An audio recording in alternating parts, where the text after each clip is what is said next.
आज की तारीख में पूरी दुनिया में सबसे ज्यादा जिस चीज का चर्चा होता है, जिस चीज पे तबसरा हो रहा है, वो तबसरा यही है कि इस्लाम का मुस्तकबिल कैसा होगा।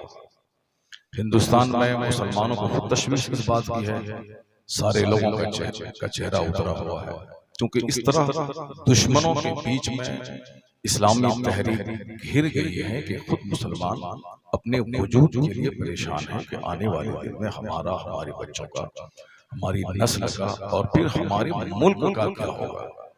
चूंकि अखलाक मर रहा है, हैवानियत बढ़ रही है, शरीर किस्म के लोग सामने आ रहे हैं, दुनियावी मफाद की खातिर वो किसी भी हद तक जा सकते हैं। ऐसे में बज़ाहिर है कि मुसलमानों की फिक्र तो बिल्कुल मुनासिब है कि हमारा मुस्तकबिल क्या होगा, लेकिन मैं इस्लामी तारीख के हवाले से एक बात यह कहना चाहता हूँ कि आदमी को, बुजुर्गों ने कहा है कि अपनी फिक्र करनी चाहिए, मजहब इस्लाम की फिक्र नहीं करनी चाहिए। हमें इस बात की फिक्र होनी चाहिए कि मेरा क्या होगा, मेरी रूह कहाँ निकलेगी, कब्र में मेरा क्या होगा, मैं जन्नत जाऊंगा या जहन्नम जाऊंगा। यानी इंडिविजुअली अपने ताल्लुक से ज्यादा सोचना चाहिए, मजहब इस्लाम के बारे में ज्यादा नहीं सोचना चाहिए, क्योंकि इस्लाम अल्लाह का पसंदीदा मजहब है और अल्लाह तबारक व तआला को किसी भी दूसरे से कोई खतरा नहीं है, क्योंकि अल्लाह यकता है, तन्हा है, वहदहू ला शरीक है, कोई दूसरा खुदा ही नहीं है।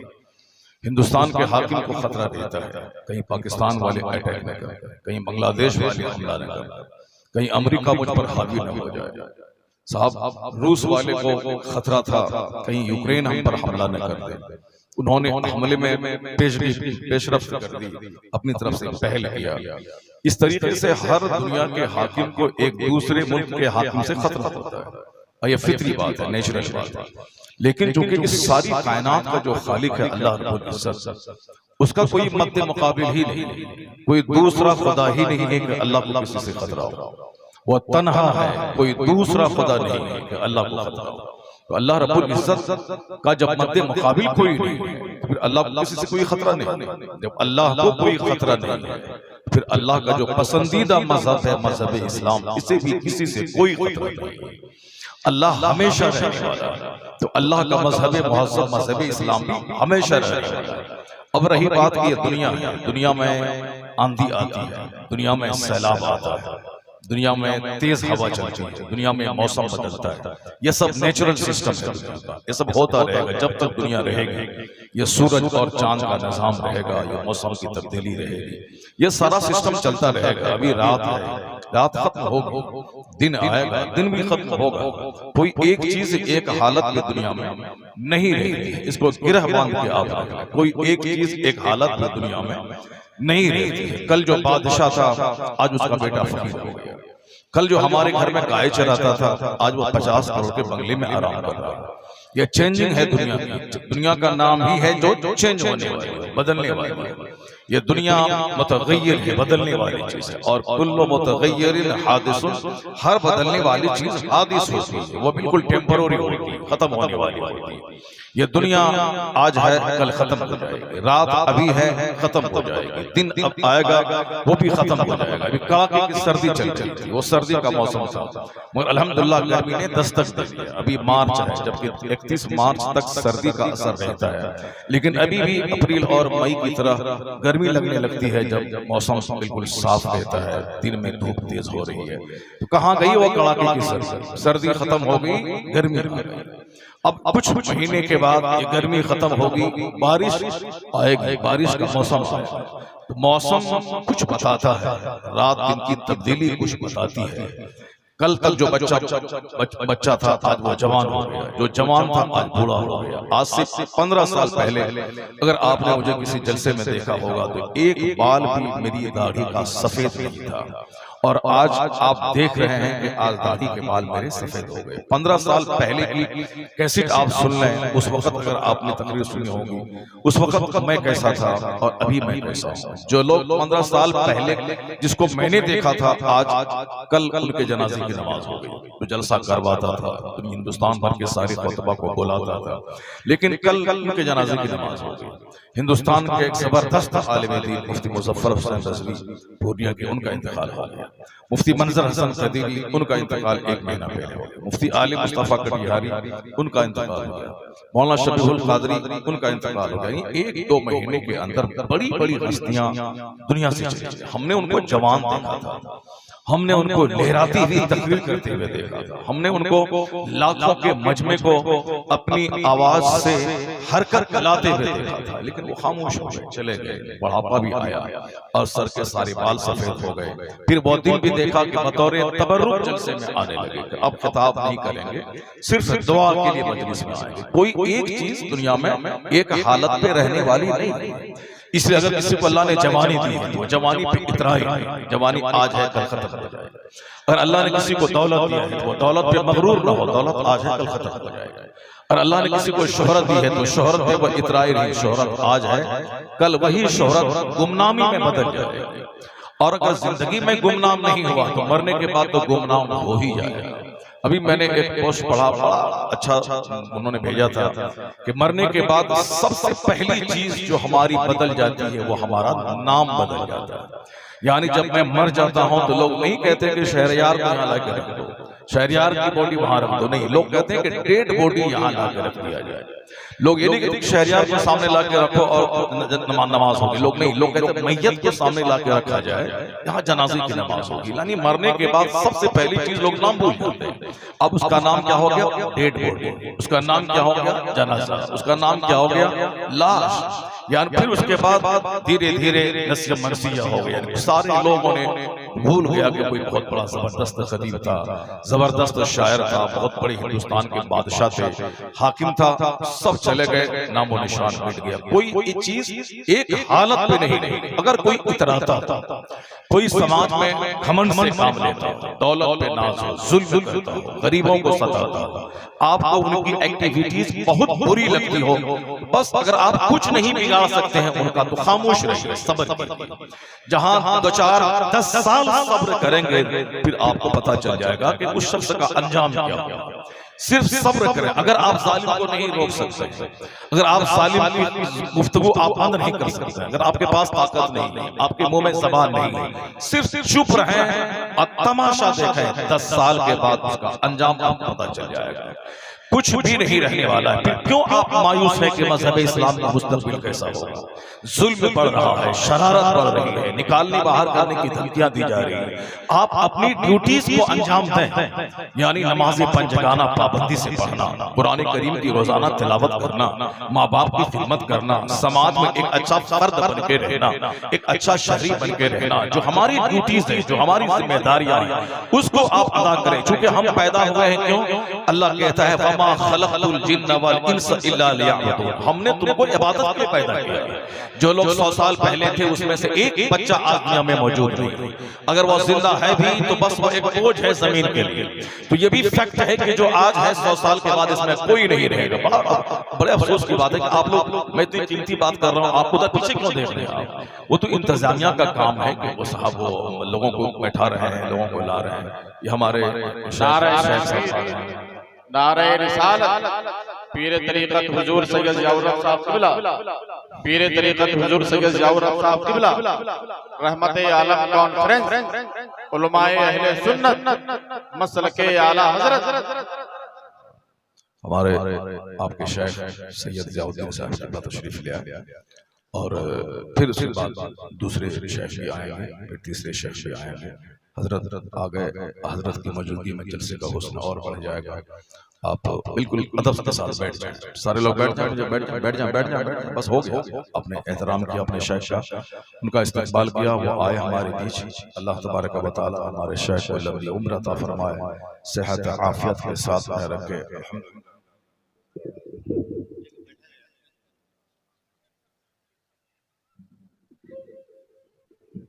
और भी कुर्सियां अगर हों 2-3 और मिले हैं जो हमारे और दूसरे शेख हैं वो बैठ जाएंगे तो माशाल्लाह सुभान अल्लाह। बस आप आराम से बैठ गए। अब तो जलसा बिल्कुल शबाब पे आ गया।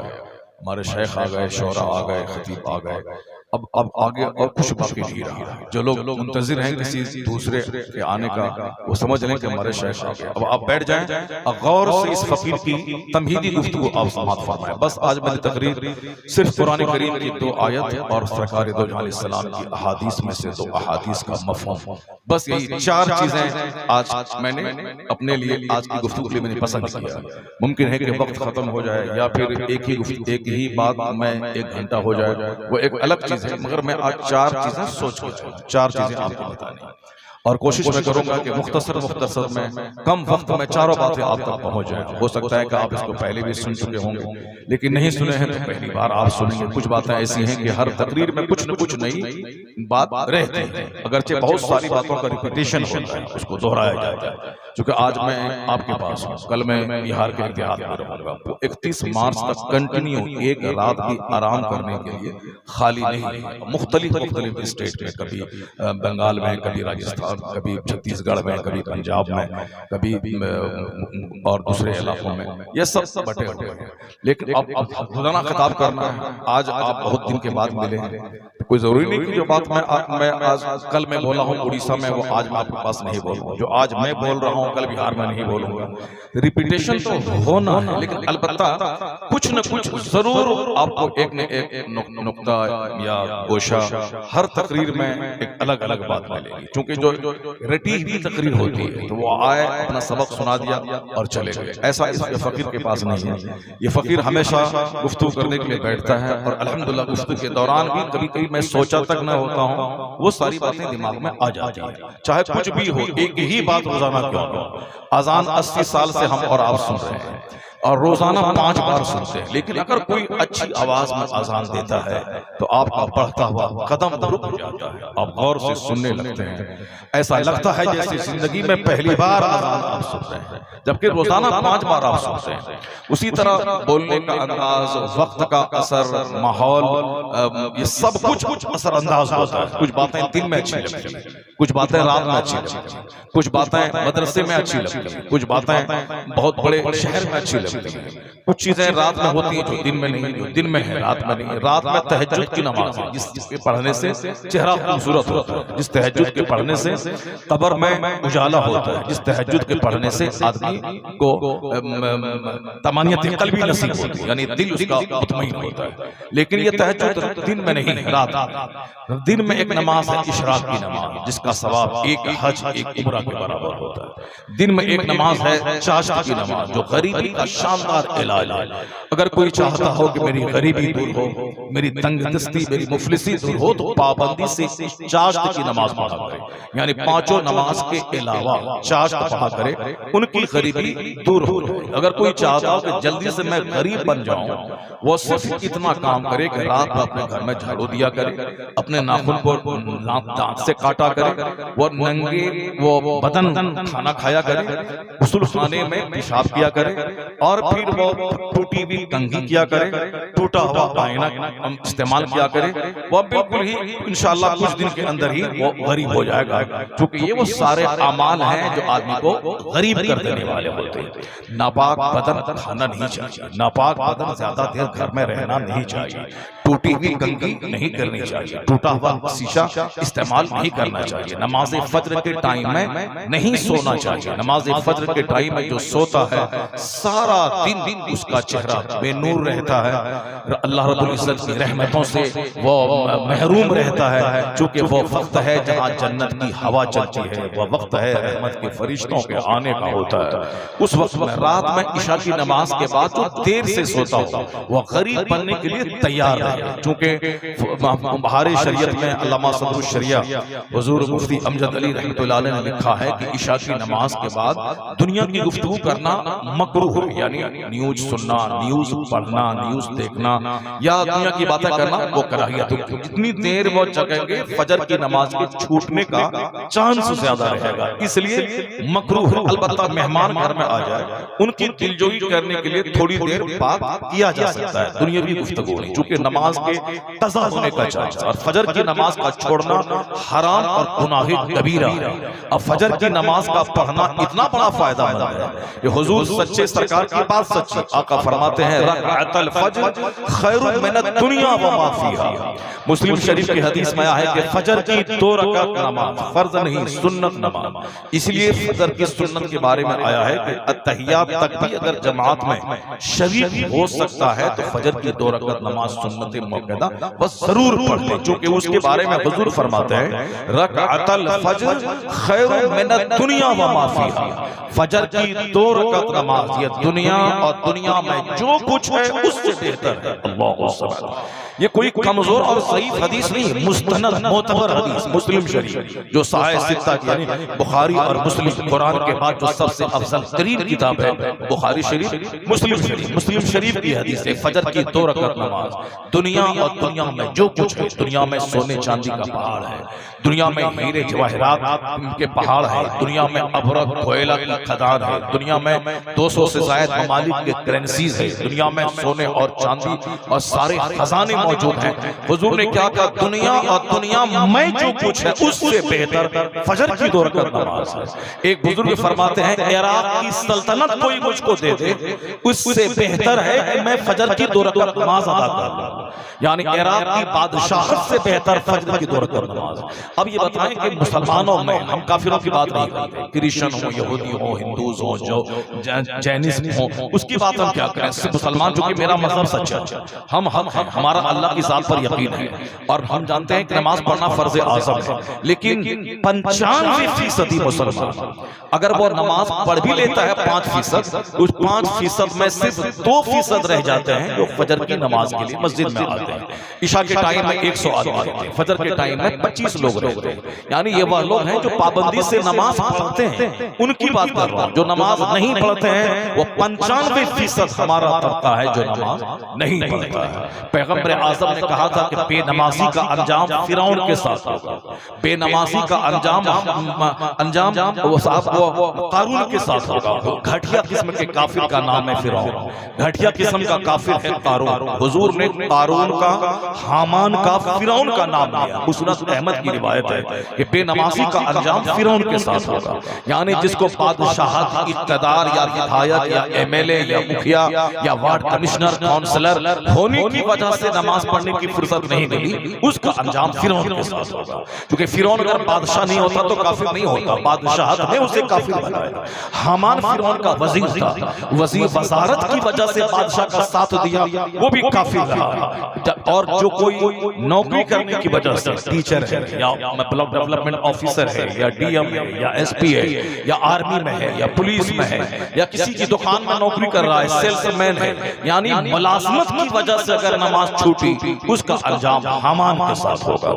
और कारून जो कि दौलतमंद था, ताजिर था, जो तिजारत की वजह से नमाज छोड़ दे, दुकान बहुत बड़ी है, दुकान चलाना है, लेट में रात से घर आए, हिसाब किताब करते करते रात के 2 बज गए, अब तो जाहिर है कि 5 बजे कैसे उठेंगे, अब वो 11 बजे उठना है, यानी 2 रुपया और दुनिया की खातिर ये मुश्किल है कि फजर में मैं उठ जाऊं। हिसाब करना है, हिसाब करना है। दुनिया एक दिन में रहना है, एक दिन के लिए रोजाना पाबंदी से रात के 2 बजे तक जागना है, और जहां का एक दिन 50,000 साल का होगा उसकी कोई फिक्र नहीं है। अब वहां अल्लाह माफ कर देगा। दुनिया में अल्लाह रोजी देने वाला है, जब अल्लाह रोजी देने वाला है तो फिर आदमी क्यों परेशान होता है कि रोजाना दुकान जाना है, फिर वहां से आना है, नहीं जाऊंगा तो भूखा मर जाऊंगा, मैं मर जाऊंगा। जब अल्लाह रोजी देने वाला है तो क्यों टेंशन लेने का। उसी तरीके से मगफिरत के सिलसिले में हमारे दूसरे शेख कामिल आ रहे हैं, नारा लगाएं, दूसरे शेख कामिल आ रहे हैं, बस अदब के साथ खड़े हो जाएं। हमारे दूसरे शेख आ रहे हैं, बस सारे आ जाएं, तीनों शेख आ जाएं, उसके बाद फिर गुफ्तगू शुरू हो जाए। सारे लोग आए, जितने दस्तारबंदी के तलबा हैं वो भी आ जाएं,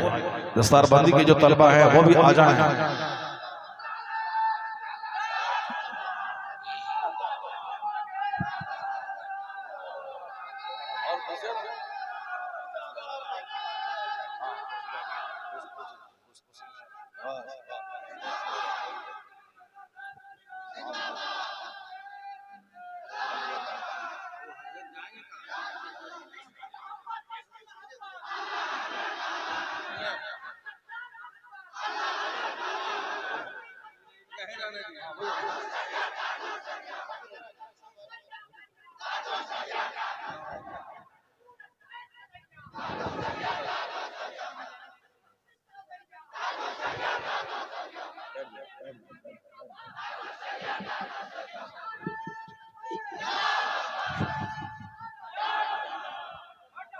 बैठ जाए, सब बैठ गए। अल्हम्दुलिल्लाह हम शहजादा कमर रजा खान हजरत मौलाना उमर रजा साहब तशरीफ ले आए। हमारे दो शेख आ गए, अब एक शेख का आना और बाकी है, वो भी आ जाएंगे इंशाअल्लाह करीम। अब लोग सब बैठ जाएं और फिर तकरीर सुनें।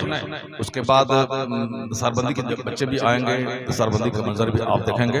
बैठ जाएं, सारे लोग बैठ जाएं। अल्हम्दुलिल्लाह हमारे दो शेख आ गए, जलसा बिल्कुल नूरानी हो गया और जो थोड़ी अफरा तफरी थी वो भी अब धीरे धीरे खत्म हो जाएगी। जो लोग वहाँ पीछे खड़े हैं वो सब अब बैठ जाएंगे। अल्हम्दुलिल्लाह बहुत बड़ा जबरदस्त जलसा। आज से 3 साल पहले गालिबन सरकार ताजुल शरिया के 40वां के उर्स मौके पर, उर्स चहलुम के मौके पर एक बहुत बड़ी मजलिस बोकारो इलाके में हुई थी।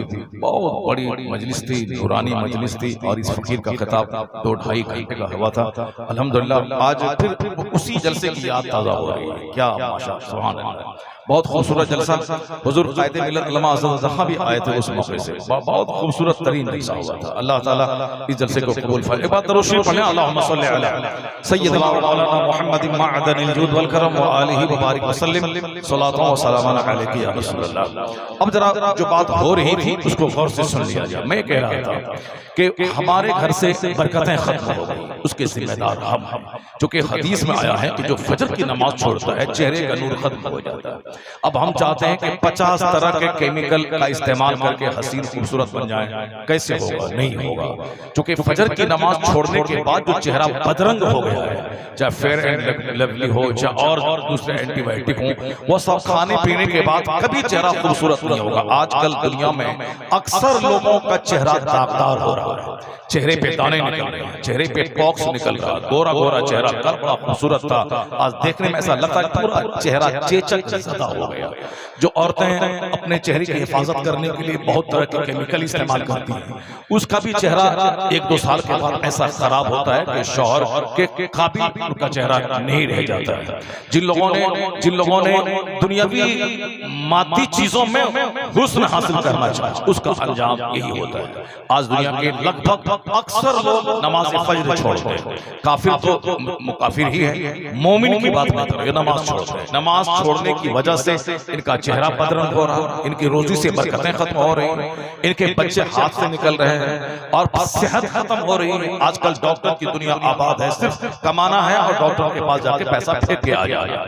जिनके पास बैठी 1 दर्जन बीमारियां, 1 दर्जन गोलियां और साहब 1 दर्जन प्रिस्क्रिप्शन उसके पास मौजूद है। सब ये बोलते हैं कि फला डॉक्टर फला डॉक्टर फला डॉक्टर, आईसीयू। हम लोग कभी जानते तक सुने तक नहीं थे, मगर अब साहब को एंटीबायोटिक है तो आईसीयू है, इमरजेंसी केस है साहब, ये यूरिन टेस्ट है, स्टूल टेस्ट है, ब्लड टेस्ट है, ब्लड में भी ये टेस्ट है, वो टेस्ट है। यानी अब सारे लोग डॉक्टर हो गए, जो चीजें पहले किसी को मालूम होती थी। यानी सेहत खत्म हो गई, औलाद की फरमाबरदारी खत्म हो गई, रोजी से बरकतें खत्म हो गई, चेहरे का नूर खत्म हो गया।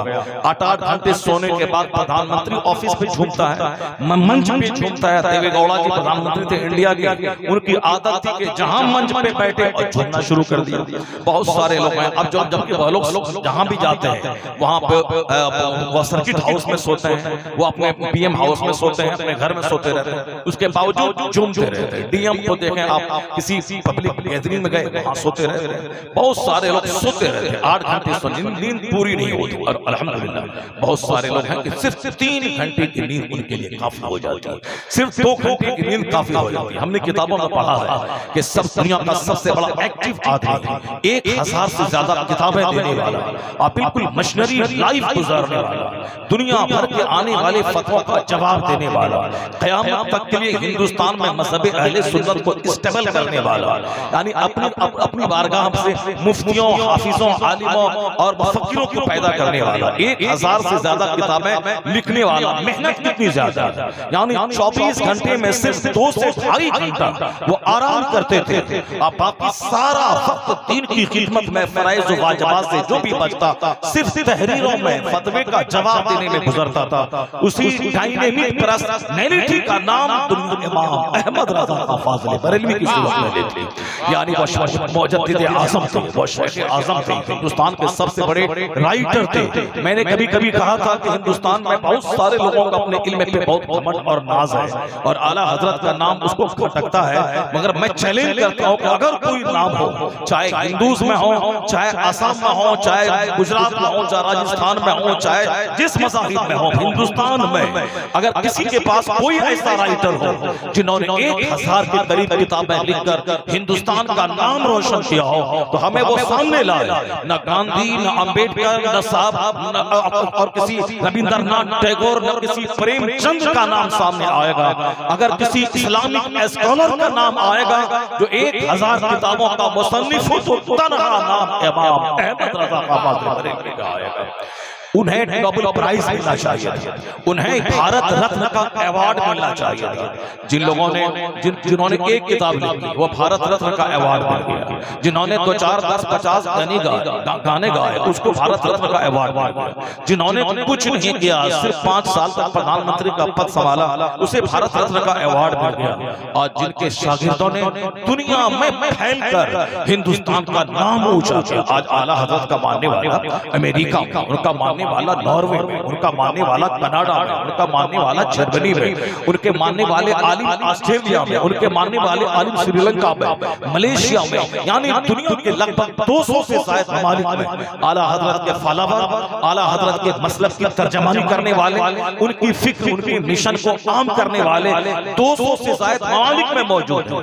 और उन ममालिक में हिंदुस्तान के लोग मौजूद हैं, यानी कदीम हिंदुस्तान जिसमें बांग्लादेश भी शामिल था, जिसमें पाकिस्तान भी शामिल था, वो कदीम हिंदुस्तान के लोग हैं जो दुनिया भर में फैले हैं। आला हजरत फाज़िल बरेलवी रज़ी अल्लाह तआला अन्हु के शागिर्दों ने दुनिया भर में हिंदुस्तान का नाम रोशन किया, तो आज आला हजरत की कारकर्दगी के आधार पर को भारत रत्न का अवार्ड मिलना चाहिए उन्हें।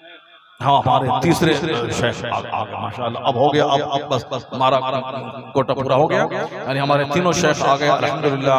अल्लाह तबारक व तआला इस जलसे को कामयाब फरमाए, इस जलसे को कबूल फरमाए, इस जलसे की बरकतों से हम सबों को वाला माल फरमाए। अल्लाह ताला इस मदरसे को उरूज और तरक्की अता फरमाए। जितने भी सामीन यहाँ आए हैं सबों को बुजुर्गान दीन, औलिया और सालिहीन की बरकतों से, रहमतों से, उनके फैजान से सबों को वाला माल फरमाए। बस सारे लोग बस एक कमी थी, वो कमी भी पूरी हो गई और बस काम हो गया पूरा। अब हजरत को आने दिया, वहां कुर्सी कहां है? कुर्सी है कि नहीं है?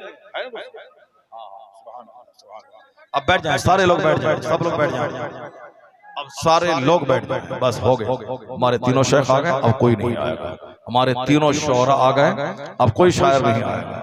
अब आपका एक सिंगल वाहिद खतीब था वो भी आ गया, अब कोई दूसरा खतीब नहीं आएगा, दूसरे शोरा नहीं आएंगे। मुमकिन है कि कोई और एक खतीब आ जाए, लेकिन अब हमारे तीनों मशाइख आ गए और तीनों शोरा आ गए और ये फकीर भी आपके सामने हाजिर है। सब आप बैठ जाए, बैठ जाए, बैठ जाए, बैठ जाए, बैठ जाए। एक बार दरूद शरीफ पढ़े, अल्लाहुम्मा सल्ली अला सय्यदना व मौलाना मुहम्मदिन मअदनिल जूद वल करम व आलिहि व बारिक व सल्लिम सलातु व सलामुन अलैका या रसूलल्लाह व अला आलिका व अस्हाबिका या सय्यदी या नूरल्लाह।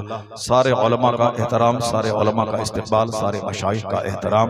हम इस मजहब इस्लाम मजहब मोहब्बत का नाम है, मजहब इस्लाम मजहब अदब का नाम है। उस्ताद का अदब, पीर का अदब, शेख का अदब, आलिम का अदब, इमाम का अदब, मोहसिन का अदब, अपने ज़ईफ़ों और बूढ़ों का अदब, यानी अदब ही अदब है, एहतराम ही एहतराम है। मजहब इस्लाम सिखाता है उस्ताद का एहतराम, वालिदैन का एहतराम, शेख का एहतराम, आलिम का एहतराम, इमाम का एहतराम, मौज़िन का एहतराम।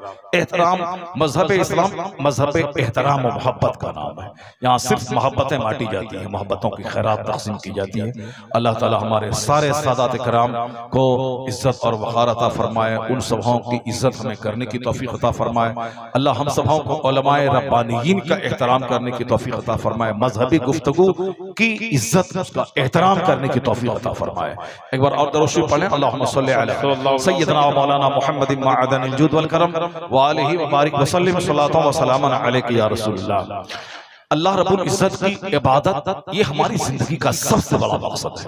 वमा खलक़तुल जिन्न वल इंसा इल्ला लियअबुदून। इस बात को आप याद रख लें। इबादत हमारा काम है, इबादत करना। हम इसीलिए पैदा हुए कि इबादत करें। बाकी ये दुनिया कैसे चलेगी, ये हवा कब आएगी, सैलाब कब आएगा, बारिश कब होगी, जलजला कब आएगा, सूरज पश्चिम से कब निकलेगा, चांद कब निकलेगा, आसमान के सितारे कब झड़ेंगे, समंदर में आग कब लगेगी, समंदर का पानी कब बहाया जाएगा, कब दुनिया का यौम इख्तिताम होगा, वो हमारा काम नहीं, वो अल्लाह जानता है। कब इस दुनिया को खत्म करके दूसरी दुनिया को लाएगा, यानी वो दुनिया आलम आखिरत की यानी क़यामत की दुनिया, वो अल्लाह रब्बुल इज्जत को मालूम है। कौन हाकिम आएगा, कौन सल्तनत करने के लिए आएगा, कौन हुकूमत करने के लिए आएगा, ये काम हमारा नहीं। हमारे हाथ में बस एक वोट देना है, हम किसी अच्छे आदमी को वोट दे दें। बाकी हुकूमत किसकी बनेगी ये हमारा काम नहीं। हमारा काम है इबादत करना। 5 वक्त नमाज पाबंदी से हम पढ़ें। माह रमजान आने वाला है, हम रमजान का रोजा रखें। अल्लाह ने माल दिया है, हम पाबंदी से पाई पाई का हिसाब करके ज़कात निकाल दें। अगर ज़कात कोई नहीं निकालता है, 1 रुपया 1 करोड़ की मस्जिद तामीर कर दे। 1 करोड़ की मस्जिद तामीर करना नफल है, और नफल नेकी लटकी भी रहती है, कबूल नहीं होती जब तक के फर्ज ना अदा कर दे। ज़कात का 1 रुपया फर्ज है, और 1 करोड़ की मस्जिद तामीर करना नफल है।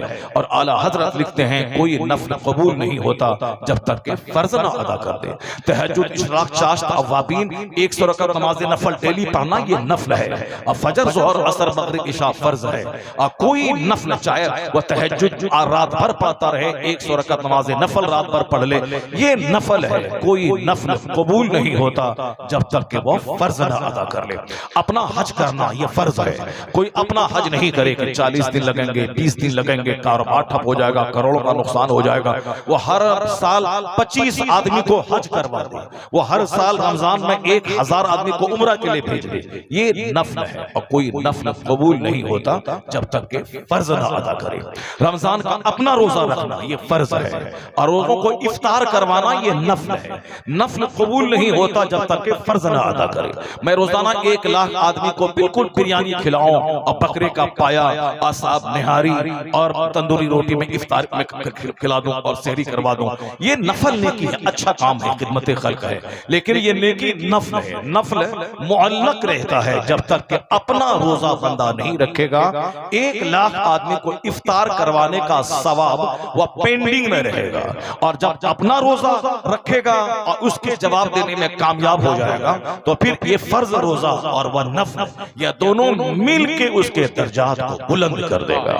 तो नफल से दर्जात बुलंद होते हैं, नफल से आदमी का वक़ार बुलंद होता है, नफल से आदमी मुस्तजाबुद दावत हो जाता है। कब? जो फर्ज के अलावा नवाफिल कसरत से अदा करता हो। जैसे बुखारी की हदीस में आया है कि जो फर्ज के अलावा नफल कसरत से अदा करता हो, उसके जरिया मेरा कुर्ब हासिल करता हो, यानी अल्लाह कहता है, तो अल्लाह फरमाता है मैं उनकी ज़बान बन जाता हूं जिससे वह बोलता है, मैं उनके हाथ बन जाता हूं जिससे वह पकड़ता है, मैं उसके पांव बन जाता हूं जिससे वह चलता है। फर्ज के अलावा कसरत नवाफिल, चूंकि तहज्जुद, इशराक, अवाबीन फर्ज नहीं था, लेकिन वह फर्ज के अलावा उसको भी कंपलसरी बना लिया, पढ़ता रहा। तो जो चीज फर्ज नहीं है उसको अपने लिए फर्ज बना लिया, तो अल्लाह ताला अपना कुर्ब से उससे नवाज देता है, अपना मोहब्बत फरमाता है। लेकिन जब तक फर्ज नहीं है और नफल है, कुछ नहीं है, वह बेसलेस है। वो जिस तरह कंपलसरी सब्जेक्ट में फेल हो गया और नफल में 100 नंबर ले आया, मगर वो किसी काम का नहीं है। अगर कंपलसरी में पास कर गया और ऑप्शनल में 100 नंबर है, ये 100 उस 30 से मिल करके उसके रैंक को बढ़ा देगा, उसको डिवीजन दे देगा। इसको हमेशा रखें। 12वीं का जुलूस निकालना, 11वीं का बकरा ज़बह करना, गौसे आजम की नियाज करना, गौसे आजम की महफिल मुनक़िद करना, लंगर बांटना, अजमेर जाना, हर महीने की 6 तारीख को अजमेर जाना, हर साल बरेली शरीफ उर्स में जाना, हर साल बगदाद जाना, हर साल 12वीं का जुलूस निकालना, 1 लाख आदमी को शरबत पिला देना, मुहर्रम का खिचड़ा खिला देना, ये सब कुछ अपने घरों में झंडा लगाना, हाथ में झंडा लेके जुलूस निकालना, ये सारी नेकियां नफल हैं। महफिले मिलाद, गौस की 11वीं, गरीब नवाज की 6ठी, ये सब नफल है, ऑप्शनल। कयामत के दिन ये सवाल नहीं होगा कि तुमने 11वीं का बकरा क्यों नहीं ज़िबह किया, तुमने 12वीं का जुलूस क्यों नहीं निकाला। अच्छा काम है, ईमान की सलामती के साथ ये काम कोई करता है, और फराइज़ व वाजिबात के साथ में तो फिर क्या कहना, उसका मर्तबा बढ़ जाएगा। लेकिन फर्ज छोड़कर कोई सिर्फ 11वीं का बकरा ज़िबह करता रहे और हर महीने की 6 तारीख को गरीब नवाज के पास जाता रहे और पाबंदी से अपने घर पे झंडा लहराता रहे, तो कानून की रोशनी में ये नफल नेकियां मुअल्लक रहेंगी, लटकी हुई, जब तक के फर्ज का जवाब नहीं दे देगा उस वक्त तक ये नफल नेकियां काबिल कबूल नहीं होंगी। तो अब यहां से पता चला कि जो लोग मिलाद, फातिहा, क़याम, चादर, गागर, संदल में लगे हैं और नमाज, रोजा, हज और ज़कात को छोड़े हुए हैं, वह कुछ नहीं, बेसलेस, बेबुनियाद है, वो कुछ भी नहीं मिलेगा फर्ज छोड़कर। और अगर कोई फर्ज अदा करता है, यानी नमाज पढ़ता है, रोजा रखता है, हज करता है, ज़कात देता है, लेकिन वो बोलता है कि फातिहा दिलाना हराम है, मज़ार पे जाना हराम है, 11वीं का बकरा हराम है, यानी वो करता भी नहीं है, उसको हराम भी कहता है, मरासिम अहले सुन्नत की मुखालफत करता है, नबी मोहतरम की तौहीन करता है, अंगूठा चूमना, सलाम पढ़ना, अजान से पहले, अजान के बाद इसको बुरा कहता है, मगर पाबंदी से नमाज रोजा करता है, फर्ज है उसके पास, लेकिन इसके मुस्तफा नहीं है और नवाफिल की मुखालफत कर रहा है, इसलिए वो रास्ता भी जहन्नम जाने का। और ये रास्ता कि मिलाद, फातिहा, क़याम, उर्स, चादर सब है, लेकिन उसकी मगर फराइज़ व वाजिबात नहीं है, ये रास्ता भी उसे सीधे जहन्नम ले जाएगा कि फर्ज को पकड़ा है, नफल को पकड़ा है, फराइज़ को छोड़ा है, तो दोनों तरफ गुमराही है। जो लोग नियाज़ी हैं, सिर्फ नियाज दिलाना, जो लोग अखाड़ा पसंद है, सिर्फ मुहर्रम का अखाड़ा निकालना, ये भी तबाही का रास्ता है जो फर्ज छोड़ दे, और जो सिर्फ फराइज़ व वाजिबात को पकड़े और नवाफिल की मुखालफत करे मरासिम अहले सुन्नत की, ये रास्ता भी तबाही और गुमराही का है।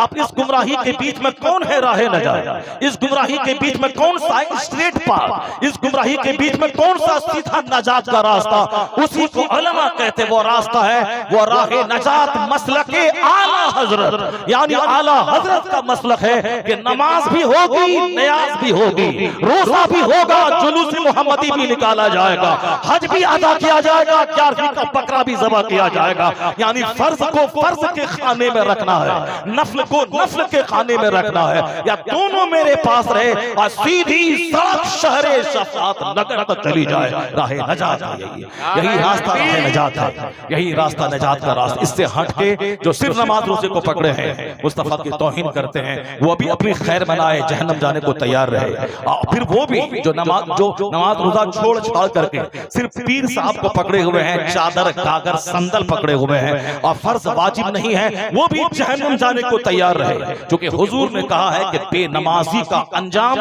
फिरौन के साथ होगा, बेनमाजी का अंजाम हामान के साथ होगा, बेनमाजी का अंजाम कारून के साथ होगा। जिसको बादशाहत की वजह से नमाज पढ़ने की फुर्सत ना मिले वह फिरौन के साथ जहन्नम में रहेगा, जिसको नौकरी की वजह से नमाज पढ़ने की फुर्सत ना मिले वह हामान के साथ रहेगा, जिसको बिजनेस और तिजारत की वजह से नमाज पढ़ने की फुर्सत ना मिले, खेती बाड़ी कारोबार की वजह से उसका अंजाम कारून के साथ होगा। और क़यामत के दिन सबसे पहला सवाल नमाज पंजगाना का होगा, इन्ना अव्वल मा युहासबु बिहिल अब्द यौमल क़यामती सलात, क़यामत के दिन सबसे पहला सवाल नमाज पंजगाना का होगा। जिसने उसका जवाब देने में कामयाब हुआ वो फकत अफलाह व अंजा, हुआ कामयाब और बामुराद हो गया। जिसने इसका जवाब देने में असमर्थ रहा फकत खाबा व खसरा, तिरमिज़ी की हदीस में आया है वह खाइब है, खासिर है, घाटे में है, वो तबाह हो बर्बाद हो गया। जो नमाज के ताल्लुक से सवाल का जवाब देने में नाकाम हो गया वो खसारे में गया, खाइब व खासिर हुआ। एक है अपना मन, एक है अपनी बात, एक है अपनी बकवास, और एक है नबी की बात, एक है अल्लाह की बात, एक है शरीयत की बात। तो शरीयत की बात में दम है, अपनी बकवास बेदम है। मुस्तफा की बात सच्ची है, अपने मन से गढ़ के कोई बात बोल लेना नहीं, वो सब कहने सुनने की बात है। मिलाद, फातिहा, क़याम, गागर, चादर है, सब हम जन्नत चले जाएंगे। तो उसके बाद ताल्लुक से हमारे बुजुर्गों ने कहा है अल्लाह ताला 99 कातिल को बख्शने पर कादिर है, अल्लाह ताला सारे गुनाहों को माफ करने पर कादिर है। लेकिन ये तो अल्लाह का इख्तियार है और ये अल्लाह का कानून है तो कानून यही है कि अल्लाह रोजी देने वाला है, अल्लाह रोजी देने वाला है, सबको मालूम है। लेकिन उस वक्त आप क्यों नहीं बोलते हैं कि अल्लाह रोजी देने वाला है, वो तो रोजी देगा ही। फिर क्यों बोलते हैं दुकान नहीं जाओ तो रोजी नहीं मिलेगी, पढ़ो लिखो नहीं तो रोजी नहीं मिलेगी, इंजीनियर डॉक्टर नहीं बन के क्लिनिक में बैठे तो रोजी नहीं मिलेगी, घर से बाहर दुकान पे नहीं जाए रोजी नहीं मिलेगी, भूखे मर जाएंगे।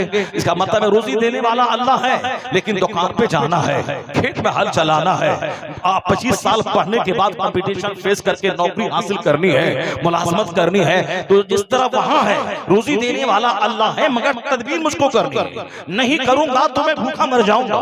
ठीक उसी तरह अकीदा जमाना होगा कि अल्लाह ताला बख्शने वाला है, अल्लाह ताला बख्श देगा जैसे रोजी देने वाला है। लेकिन अगर मैं नमाज नहीं पढ़ूं तो मैं मारा जाऊंगा, मैं रोजा नहीं रखूं तो मैं तबाह हो जाऊंगा, मैं हज नहीं करूं तो मैं बर्बाद हो जाऊंगा।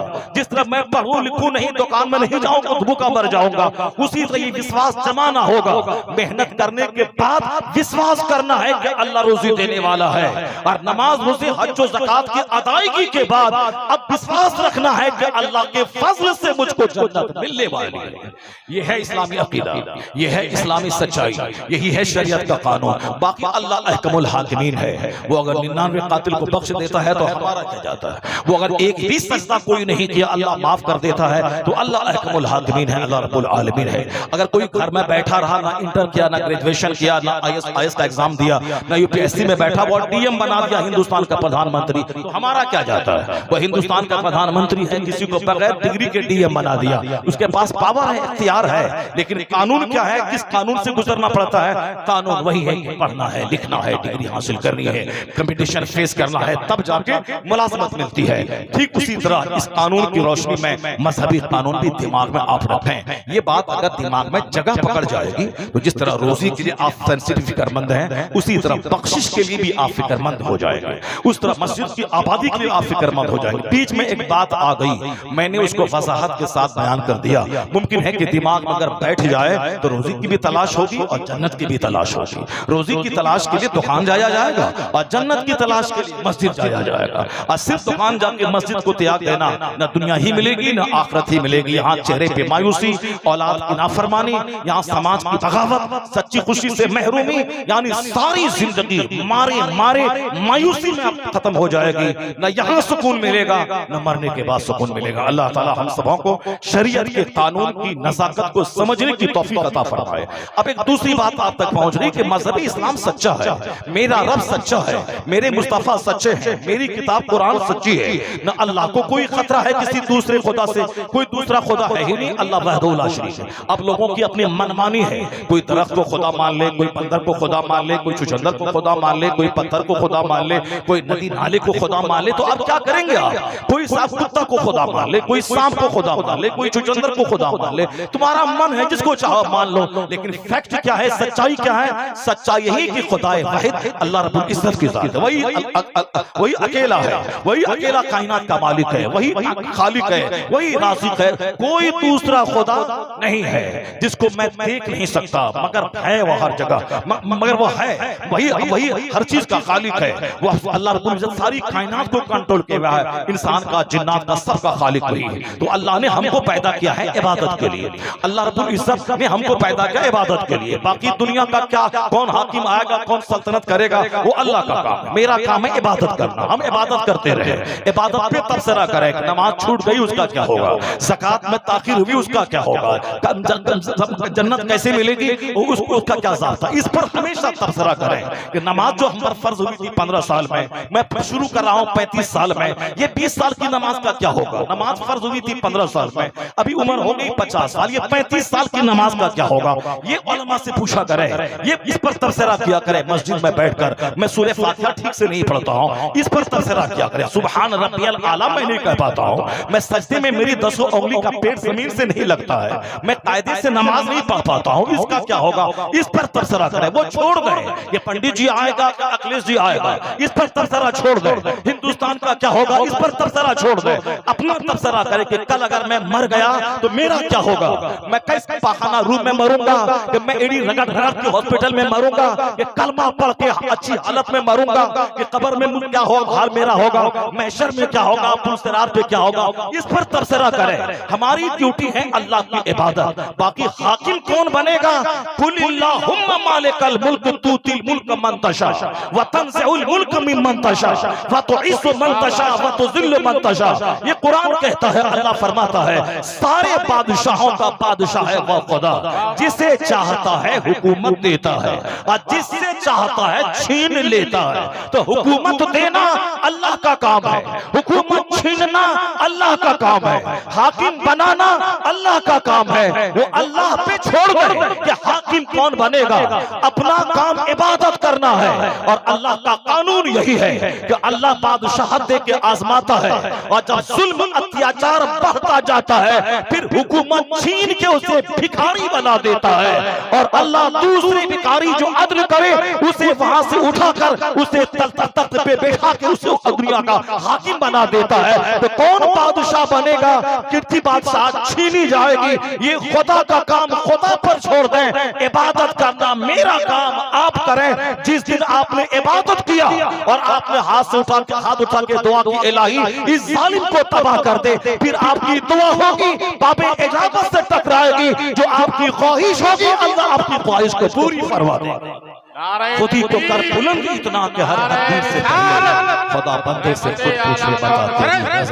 खुद पूछे बेनमाजी होकर दुआ करना, अल्लाह रब्बुल इज्जत की इबादत ना करके तमन्ना करना कि फला साहब आ जाए फला साहब चला जाए। कुछ अपना काम इबादत करना है, इबादत करें रब को राजी करें। दुनिया चलाना रब का काम है। और ये जो सोच है आपकी कि इस्लाम खतरे में आ जाएगा, आने वाला दिन हमारा खतरनाक होगा, नहीं। हमें किसी से डरना नहीं चाहिए, हमें इस बात से डरना चाहिए कि मेरी मस्जिद वीरान है, कहीं मेरे गांव में जलजला ना आ जाए। रमजान का महीना है, लोग गपशप में मुब्तला है। रोजा रखने वाला आदमी रोजा नहीं रखने वाला दवाई का बहाना लेके पड़ा हुआ है डॉक्टर के पास जाकर, यानी मैं रोजा नहीं रखता हूं कहीं मैं जमीन में धंस न जाऊं। मस्जिदें वीरान है, इससे डर लगता है कहीं आसमान से आग न बरस जाए। झूठों की तादाद बढ़ रही है, इससे डर लगता है कहीं जमीन में धंस न जाऊं, सारी आबादी जमीन में धंस न जाए, जलजला न आ जाए, आसमान से आग न बरस जाए, पत्थर न बरस जाए। इससे डरे आप कि मुझे बेतरके नमाज से डर लगता है, मुझे गीबत चुगलखोरी से डर लगता है, मुझे झूठ से डर लगता है, यानी मेरी बदअमली मुझको तबाह कर देगी। इस बात से डरे, उससे न डरे कि कौन हाकिम आता है कौन जाता है, इस्लाम का मुस्तकबिल क्या होगा, उससे बिल्कुल आप बेनियाज हो जाए। इसलिए कि 1400 साल का कानून बताता है कि जब 4 आदमी ने कलमा पढ़ा था मगर लोगों ने दुश्मनी शुरू कर दी, ऐसा नहीं कि 4 घट के 2 हो गया, नहीं 4 40 लाख में बदल गया और दुश्मनी बढ़ गई। ऐसा नहीं कि 40 लाख 20 लाख में आ गया, वह 40 लाख 1 करोड़ में बदल गया, दुश्मनी और बढ़ती चली गई। पहले अबू जहल दुश्मन था, पहले अबू लहब दुश्मन था, पहले मक्का के लोग दुश्मन थे, लेकिन इस्लाम जब मक्का से बाहर निकला दुश्मन बाहर के हो गए। इस्लाम जब अरब से बाहर निकला हिंदुस्तान में आया, राजा पतोरा दुश्मन हो गया, जयपाल जोगी दुश्मन हो गए, अमेरिका यूरोप में इस्लाम पहुंचा, वहां का फ्रेडरिक इस्लाम का दुश्मन हो गया। यानी पहले इस्लाम अरब तक महदूद था, दुश्मन भी महदूद था, लेकिन जब इस्लाम अरब से बाहर निकला इसका दुश्मन भी वसी हो गया। लेकिन क्या हुआ, 1 करोड़ घट के 50 लाख नहीं हो गया, दुश्मनी बढ़ती गई, 1 करोड़ 50 करोड़ में तब्दील हो गया और दुश्मन बढ़ता गया, ये 50 करोड़ 1 अरब में तब्दील हो गया। आज की तारीख में और 1400 साल पहले कोई बड़ा अरसा नहीं गुजरता। 1400 साल पहले एक आदमी ने कलमा पढ़ा था, फिर 4 आदमी ने कलमा पढ़ा था, यानी 4 मोहम्मदी थे। और आज की तारीख में 150 लोग हैं जिनके नाम के साथ सबसे मोहम्मद जुड़ा हुआ है। मोहम्मद अब्दुल्ला, मोहम्मद अहमद, मोहम्मद समर, मोहम्मद कबर, मोहम्मद सैनुल आबिदीन, या 150 करोड़ मोहम्मदी फौज है। सारी दुनिया में इस बात की दलील है, इस्लाम उस गुलाब का नाम है। दुश्मनी बढ़ती जाती है, मुस्तफा के गुलामों की तादाद में इजाफा होता चला जाता है। इस्लाम का फाउंडेशन ही इस पे हुआ है कि दुश्मनी जितनी बढ़ेगी इस्लाम उतना ही हरा भरा होता जाएगा। हिंदुस्तान में आज से 50 साल पहले कई करोड़ गिनती के चंद लोग थे, और आज अल्हम्दुलिल्लाह अगर सच्चाई के साथ हकीकत बयानी के साथ सेंसस किया जाए तो 40 करोड़ के करीब पैगंबर आजम के गुलाम इस सरजमीन में नजर आएंगे। इस सरजमीन में पूरी दुनिया में 150 से 200 करोड़ यानी 2 अरब की कंप्लीट आबादी मुस्तफा के गुलामों की एक तरफ दुश्मनी बढ़ रही है, है, एक तरफ शरारत बढ़ रही है और दूसरी तरफ खामोश दुनिया है जहां मुस्तफा के कलमा पढ़ने वालों की तादाद में इजाफा हो रहा है। अब सिर्फ ये बकवास नहीं, सिर्फ ये ध्वंस नहीं, सिर्फ मरूब करने वाली बात नहीं, मैं सच्चाई से करीब होकर एक दो बात आपको बताता हूँ। मजहब इस्लाम हक मजहब है, ये तो फैलने वाला है, सिकड़ने वाला मजहब नहीं। हम नहीं रहेंगे इस्लाम रहेगा, हम नहीं रहेंगे कुरान रहेगा, हम नहीं रहेंगे अजान की आवाज रहेगी, हम नहीं रहेंगे मदारिस और मसाजिद की दीवारें रहेंगी, इसलिए कि हमारा जर्रा जर्रा अरब की सरजमीन का ही बोलता है। जहां जहां मस्जिदें हैं वहां वहां से ही आवाज आती है कि ये चाहे हजार जालिम दुश्मनी करें और आगे बढ़े, सीना तान के बोले, ये हजार हमें कमजोर समझ लें, कुछ नहीं होगा, कुदरत का कानून है। कानून यही है कि आंधी हमेशा नहीं रहती, सैलाब हमेशा नहीं रहता, मौसम नॉर्मल होता है। आंधी आती है चली जाती है, मौसम नॉर्मल होता है, सैलाब आता है चला जाता है, फिर क्लाइमेट नॉर्मल हो जाता है। तेज आंधी आई चली गई, फिर मौसम नॉर्मल हो गया। ये आंधी है आई है चली जाएगी, फिर क्या होगा? कोई गुल बाकी रहेगा, नए चमन रह जाएगा, पर रसूलुल्लाह का दीने हसन रह जाएगा। कोई खलीफे हुजूर ताजुल शरीयत इसके ताल्लुक से आप बिल्कुल बेफिक्र रहें, कोई कुल बाकी रहेगा, नए चमन रह जाएगा, पर रसूलुल्लाह का दीने हसन रह जाएगा। आंधी है चली जाएगी, मौसम सर्दी की था, मौसम चला गया, गर्मी का मौसम आया है। सिर्फ अपनी फिक्र करें, मजहब इस्लाम की फिक्र आप छोड़ दें, फिर देख लें कि किस तरह से इनकलाब पैदा होता है। और अब खामोशी से दुनिया में क्या हो रहा है, मजहब इस्लाम की सच्चाई का खुतबा कौन कौन लोग पढ़ रहे हैं, मजहब इस्लाम किस तरह से सारी दुनिया को अपनी लपेट में ले रहा है, कुरान करीम की सच्चाई पर कैसे दुनिया का विश्वास कायम हो रहा है। ये दो चार लुच्चे लफंगों की बकवास से क्या होने वाला है? पीर और मुरीद या दोनों बकवास करता था, दोनों जेल में बंद है, वो दूसरों को बंद करना चाहता था। पीर भी बंद है, मुरीद भी बंद है। अब मुरीद ऐसा था जो मस्जिद में रहता था, मस्जिद छोड़ के अब बुतखाने में पहुंच गया है। पहले आलिमों को गाली देता था, अब साहब एक नंगे आदमी का तलवा चाट के पी रहा है, जिसकी मंजिल जहां थी वही चला गया। इस्लाम है, जलसे है, जुलूस है, सारी चीजें बाकी हैं, दोनों पीर मुरीद जेल में बंद है। अल्लाह ताला सारे मुस्तफा के गुस्ताखों को दोनों जहां की रुसवाई अता फरमाए, मुस्तफा के गुलामों को दोनों जहां की हरियाली अल्लाह अता फरमाए। अब खामोश दुनिया में क्या इनकलाब हो रहा है, अब जरा उसकी खबर आप लीजिए। अभी मैंने कुछ दिन पहले एक चैप्टर पढ़ा कि कुरान करीम पर पूरी दुनिया में तबसरा हो रहा है। जो वैज्ञानिक हैं, साइंटिस्ट हैं, आज से 10 साल पहले मेरा कंप्लीट टॉपिक ही वही था, कुरान और साइंस था। उसके बाद मैंने उसको भी थोड़ा शॉर्ट करके मैं देखा कि बदअमली बहुत बढ़ रही है, हमारा नौजवान तबका बहुत शरारत की तरफ माइल हो रहा है, इसलिए मैंने थोड़ा सा मौजू को टर्न करके रिफॉर्मेशन इस्लाह की तरफ मैं ज्यादा तवज्जो देना शुरू किया। मगर अभी भी कभी काहे बगाहे इस्लाम की हक़ानियत बताने के लिए मैं साइंस का चैप्टर खोलता हूँ, ताकि हमारी नौजवान नस्ल वह जान ले कि जिसको मैंने नमाज रोजे हज और ज़कात की ही किताब समझा था, यही पैगाम इसमें है। बाकी दुनियावी मैटर से कुरान बहस नहीं करता है, वो भी सुन ले कि कुरान करीम एक फाउंटेन ऑफ नॉलेज है, इल्म फन का सर चश्मा है।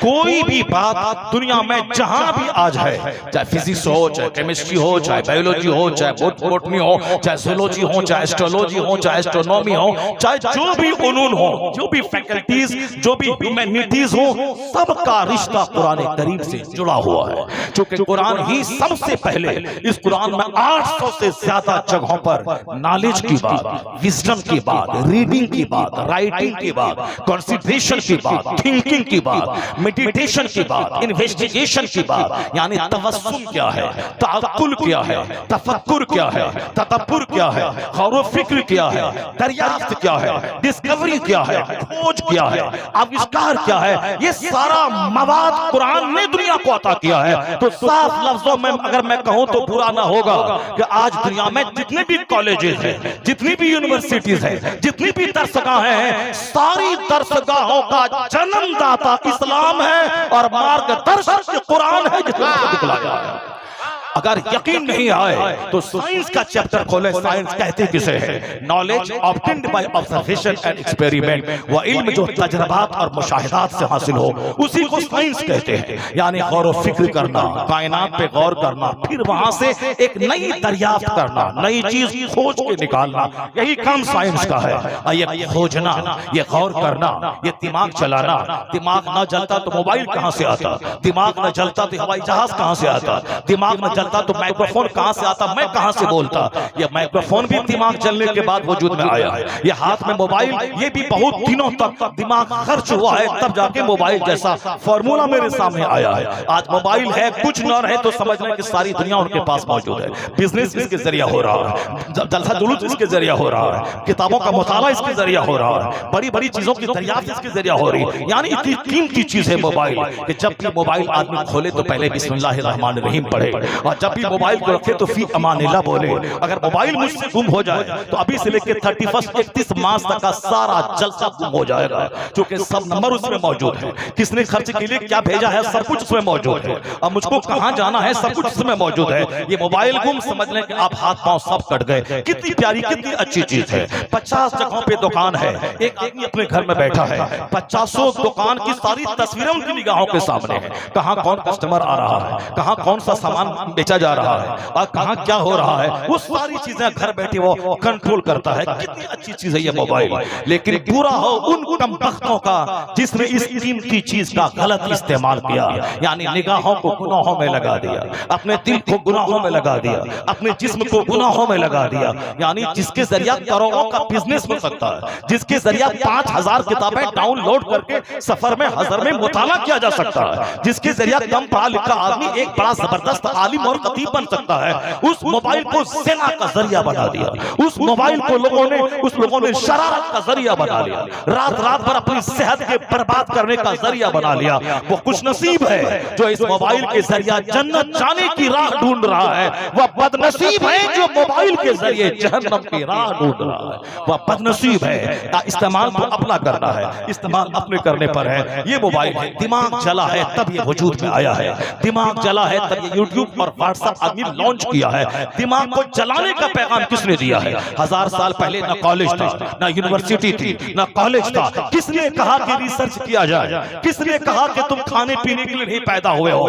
तुम पैदा हुए हो आसमान पे गौर करने, तुम पैदा हुए हो जमीन पर रिसर्च करने, तुम पैदा हुए हो अपनी जात पे गौर करने, ताकि नई नई इजादात से दुनिया को रोशनास करवाओ। ये सबसे पहले कुरान ने कहा, अफला यतदब्बरून कुरान, तुम कुरान में गौर क्यों नहीं करते हैं? फलयंजुरुल इंसान मिम्मा खुलिका मिन माइन दाफी यखरुजु मिन बैनि सुल्बि व तराई अफला यंजुरून इलल इबिली कैफ खुलिकत व इलस समाई कैफ रुफिअत व इलल जिबाली कैफ नुसिबत व इलल अर्दी कैफ सुतिहत। यानी तुम गौर क्यों नहीं करता कि आसमान बगैर खंबे के कैसे खड़ा है? तुम गौर क्यों नहीं करता कि जमीन या पानी पर कैसे टिकी है? तुम गौर क्यों नहीं करता ये पहाड़ कैसे खंबा बना हुआ है? यानी आज साइंस में जितना भी उन्वानात है वो सारे उन्वानात कुरान का बख्शा हुआ है। तो मैं कह सकता हूँ हवाई जहाज से लेकर किचन के ग्रिंडर तक अगर किसी ने दिमाग जला के बनाया है तो रास्ता चूंकि कुरान ने दिखलाया है, इसलिए क़यामत तक जो जो चीजें वजूद में आती जाएंगी उसका सारा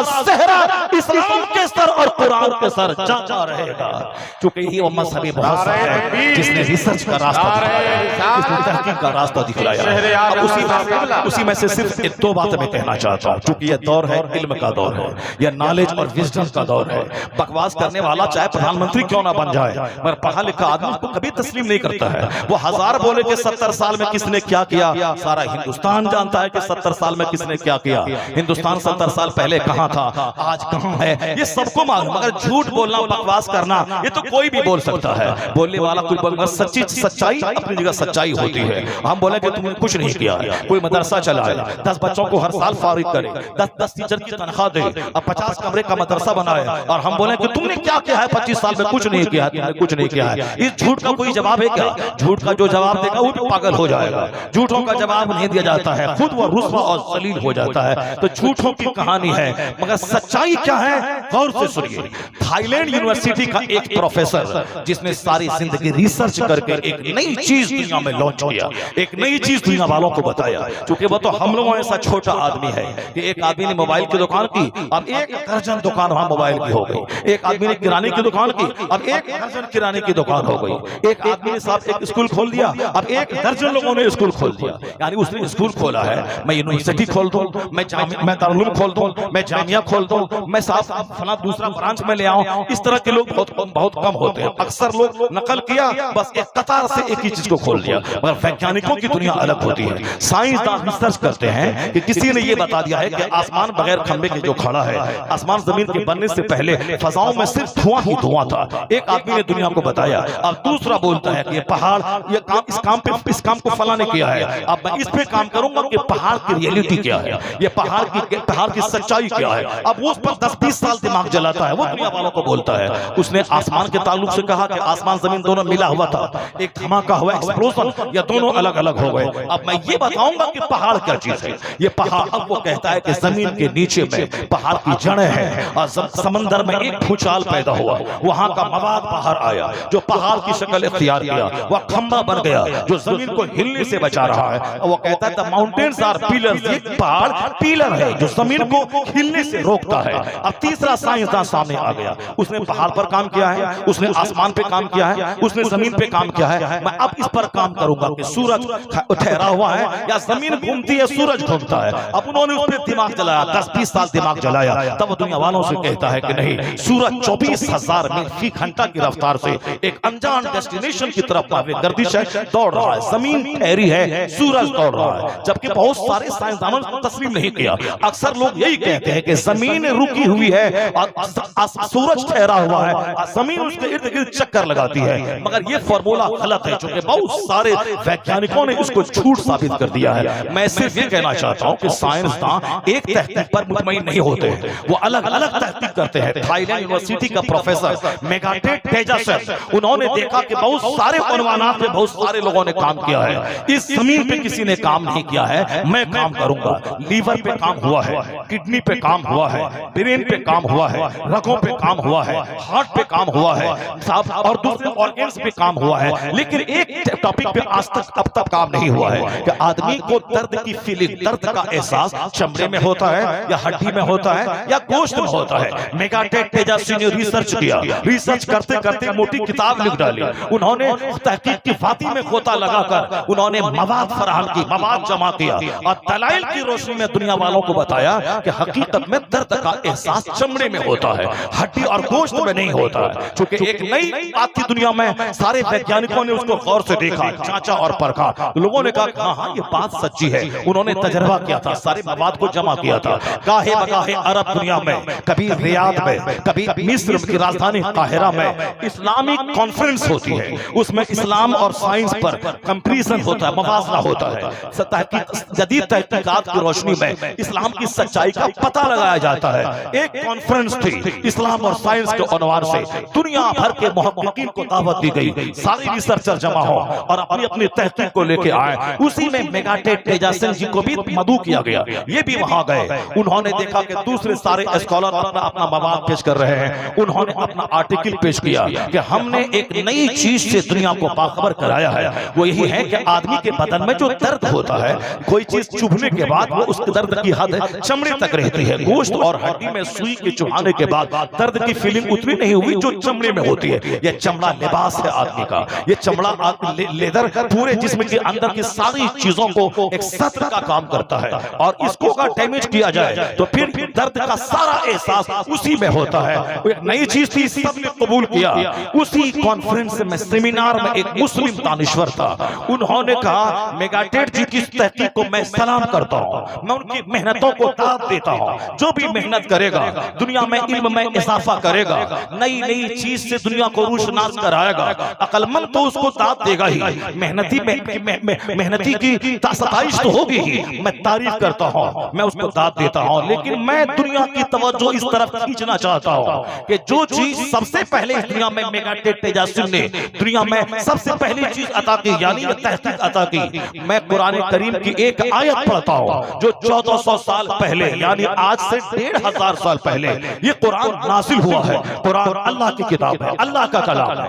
उस अल्लाह के कलाम में किसी बंदों की अपनी तरफ से कोई मिलावट, कोई मिक्सिंग, कोई आमेजिश नहीं है। और ये कुरान की हैबत है कि आज तक कोई कुरान के खिलाफ बकवास तो कोई कर सकता है, लेकिन कुरान के चैलेंज का जवाब नहीं दे सकता है। बकवास का कोई भी कर सकता है, जबान है दो टके साहब, चमड़े की कुछ भी हिला सकता है। जैसे किसी ने बोला था कि 26 आयतों को किसी आदमी ने मिला दिया है, वो झूठा और उसकी तहरीक झूठी। लोग मुंतजिर थे कि जलील कैसे होगा, जहन्नम में तो जलेगा ही, लेकिन अल्लाह रब्बुल इज्जत ने दिखा दिया ये जो कुरान के खिलाफ बोलता है उसकी मंजिल कहां होती है और उसकी जिल्लत रुसवाई का तमाशा सारी दुनिया कैसे देखती है।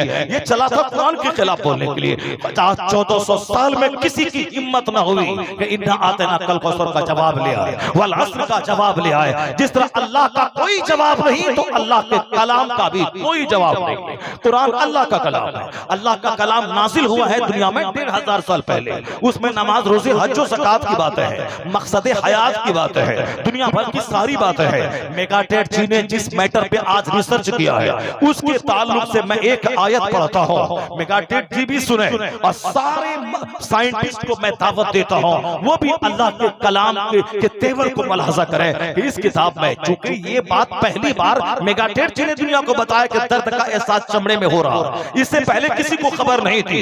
और ये कुरान 1500 साल पहले नाजिल हुआ है दुनिया में, जबकि उस वक्त ना फिजिक्स का नाम था, केमिस्ट्री का नाम था।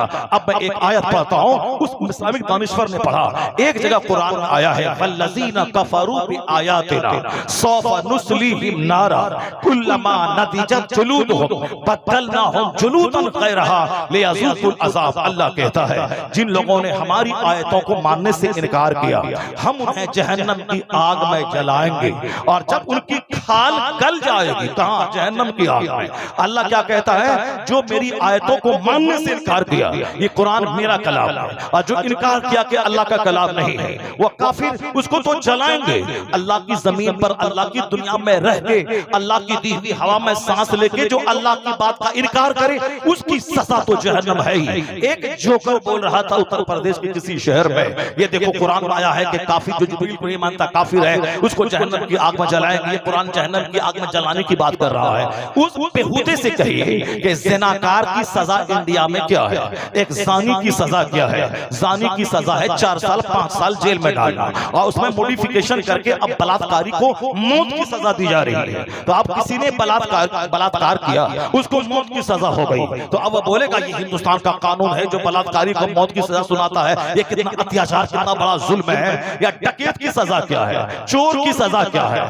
हिंदुस्तान के तिरंगा को अपमानित करने की सजा क्या है? हिंदुस्तान में दहशतगर्दी की सजा क्या है? अब अगर हिंदुस्तान के कानून में लिखा है कि उसको 10 साल की सजा होगी जेल की, उसे उम्र कैद की सजा होगी, तो उम्र कैद जुर्म की सजा तो होनी है। तो इस्लाम ने जो कुछ सजाएं सुनाई है वह जुर्म की सजाएं सुनाई है। ज़िना करना, शराब पीना, चोरी करना, जुआ खेलना, ये सब जुर्म है।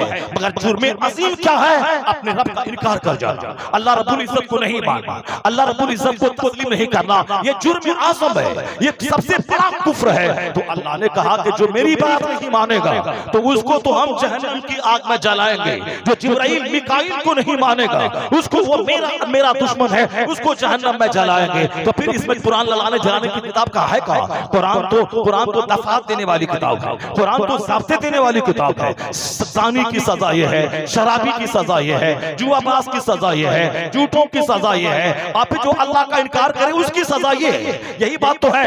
मगर ये जोकर सिर्फ नफरत दिलाने के लिए वह साहब बाहुबली बनकर अपनी मेजोरिटी का धौंस जमा कर, अपनी हुकूमत का धौंस जमा कर, वो लोगों को मरूब करने के लिए जगह जगह कुरान करीम से कहीं कहीं ये एक बात निकालता है, दूसरी बात निकालता है। ये जान ले जालिम, कुरान अल्लाह का कलाम है, इसका एक एक हर्फ सच है। अगर तेरी समझ में नहीं आता है तू जा किसी आलिम के पास 10 साल मुताला कर। अगर दूसरे किसी मौलवी के पास जाएगा, मुमकिन है कि तुम्हारी अक्ल को सही रास्ता ना मिले। चला जा बरेली, आला हजरत फाज़िल बरेली के पास चला जा, उनसे कुरान सीख, और फिर तो इस्लाम की दुश्मनी भी खत्म हो जाएगी, तो ईमान की दौलत भी मिल जाएगी, फिर तेरी ज़बान से झूठ खत्म होगा, सच्चाई का कलमा जारी हो जाएगा। कुरान सीखना है वहां चला जा, इश्क़ रसूल सीखना है वहां चला जा, इल्म की गहराई को तलाश करना है वहां चला जा। आला हजरत की इश्क़ रिसालत की आंखों से कुरान करीम का मुताला कर, वही कुरान तुम्हें गुमराह नहीं करेगा। ये कुरान तेरे लिए जन्नत जाने का जरिया हो जाएगा। ये सिर्फ मेजॉरिटी दिखाने के लिए जगह जगह से बकवास करना। अब जरा सुनिए गौर से, फिर अल्लाह क्या कहता है, जिसने मेरी आयतों को मानने से इनकार किया हम उसे जहन्नम की आग में जलाएंगे। जब उनका चमड़ा गल जाएगा, जब उसकी खाल गल जाएगी, ये जो चमड़ा है, दुनिया में मुसीबत बढ़ी, आदमी ठंडा हो गया, मर गया। दुनिया में तकलीफ बढ़ी, बदन जला, मर गया, खत्म हो गया। लेकिन अगर यही काम आखिरत में भी हो जाए तो फिर आखिरत की तकलीफ और दुनिया की तकलीफ में क्या फर्क रह जाएगा? वहां काफिर जलेगा, ठंडा हो जाएगा, फिर खत्म हो गया। नहीं नहीं, जहन्नम की आग में जल के ठंडा नहीं हो जाता। ये दुनिया में मुसीबत बढ़ी, बदन ठंडा हो गया, रूह निकल गई, बंदा मर गया। मगर जहन्नम में वहां मौत नहीं है, मौत को ज़बह कर दिया जाएगा। वहां जो है जलता रहेगा। जहां बदन जलकर राख हुआ, फिर फौरी दूसरा बदन तैयार होगा। जहां खाल गली, फिर दूसरी खाल तैयार होगी। इसी तरह यह अज़ाब का सिलसिला काफिरों के साथ सदा होता रहेगा। इसलिए वो जहन्नम है। जहन्नम की एक सेकंड की तकलीफ और दुनिया का 1000 साल कोई रेशम कमखाब के बिस्तर पे सोया रहे, बिरयानी खाता रहे, ये सारा आराम भूल जाएगा। जहन्नम के एक सेकंड की तकलीफ पाने के बाद, चूंकि इतना दर्द अल्लाह ने रखा है, सारा सुकून अल्लाह ने जन्नत में रखा है और सारी तकलीफ अल्लाह ने जहन्नम में जमा कर दिया है। यह दुनिया में पैर का गल जाना, किडनी का खराब हो जाना, कैंसर में बदन का गल जाना, घर का आग लग जाना, दुकान में जाना, नौकरी का छूट जाना, आदमी का मर जाना, बेटे का मर जाना, ये सब छोटी सी मुसीबत है।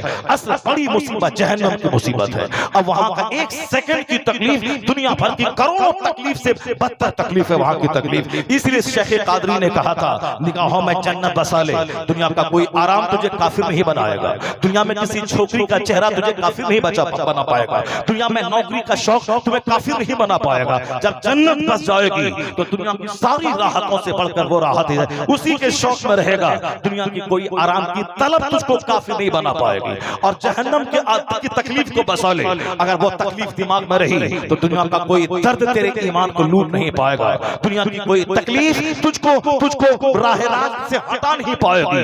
नहीं मौलाना, बहुत तकलीफ है, आपसे सबर नहीं हो पाएगा, सब्र का पैमाना छलक पड़ा है, अब बर्दाश्त नहीं होगा, बर्दाश्त की कोई हद होती है। ये सब छछले लोगों की कहानी है। जिसकी नजर जहन्नम की तकलीफ पे हो, 99 अज़दहा सांप पे हो, खाल के गलने पर हो, वो दुनिया के सारे दर्द को मुस्कुराते हुए सह लेगा। उसी आराम के शौक में, उसी जहन्नम के अजाब से बचने की फिक्र में। ये दोनों चीजें दिमाग से अब आजकल खत्म हो गई है। इसीलिए एक छोकरी का चेहरा मेरे ईमान को लूट लेता है, एक नौकरी का लालच मेरे ईमान को लूट लेती है। हमारी बेशुमार बेटियां काफिरों की गोद में बैठ गई, क्योंकि उन्होंने मिठाई का डब्बा दिखलाया, उन्होंने जेवर दिखलाया, उन्होंने अच्छी लग्जरियस लाइफ का सपना दिखलाया।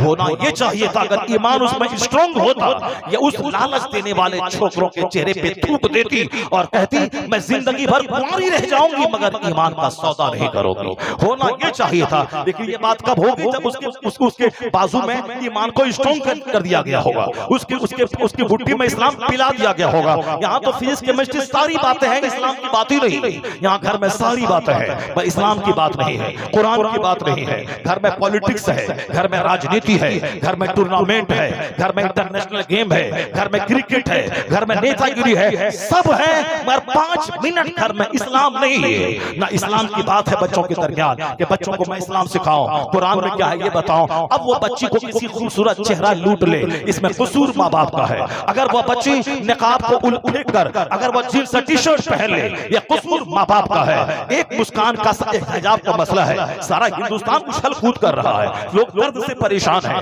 लड़कियां कह रही उलमा कराम हमारा साथ नहीं दे रहे हैं, और ये साहब हिमायत करे, वरना बोलते मस्जिदों के माइक से कि हमको इसकी कोई जरूरत नहीं है, हम लोग खुद केस लड़ लेंगे।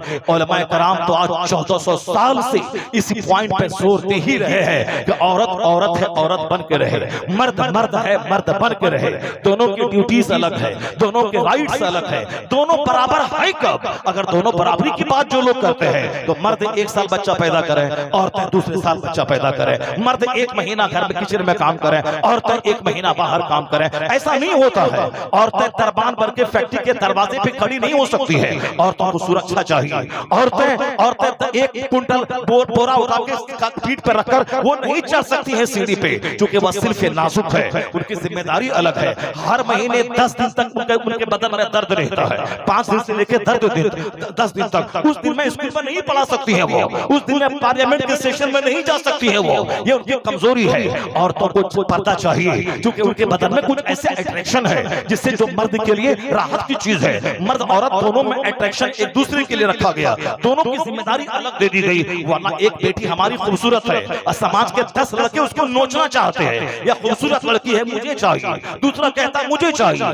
तीसरा कहता मुझे चाहिए। ये बताइए क्या हाल होगा उस खूबसूरत लड़की का। इसीलिए इस्लाम चाहता है कि उस पर पर्दा दुपट्टा पड़ा रहे, हिजाब पड़ा रहे। अगर वह भूतनी है तो उसका ऐब छुपा रहेगा, अगर वह खूबसूरत है तो भी उसका हुस्न छुपा रहेगा।